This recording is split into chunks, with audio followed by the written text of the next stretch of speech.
شما مشکل تیروئید دارید، میخواید ببینید میتونید این پلن بذارید یا نه.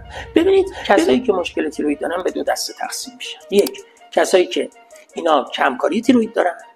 دومین دسته کسایی که پرکاری تیروئید دارن. اونایی که کمکاری تیروئید دارن اکثرا میان تو مطب میگن ما قرص لوتیروکسین میخوریم، ما میفهمیم که اینا کمکاری تیروئید دارن. ما با اینا خیلی تو جراحی مسئله‌ای نداریم، مثل افراد عادی اکثرا اینا رو BSc میدیم و کارشون انجام میدیم و میرن به سر.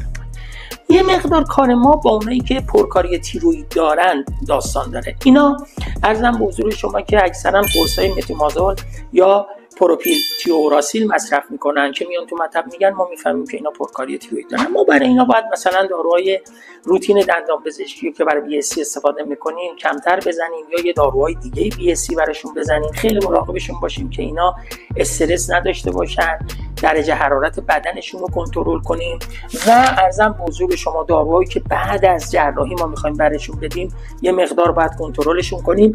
در هر صورت با این تمهیداتی که ما انجام میدیم براشون این پلن میذاریم، ان شاءالله کارشون هم خوب میشه. کارای برای جراحی و ایناشو به ما بسپارید.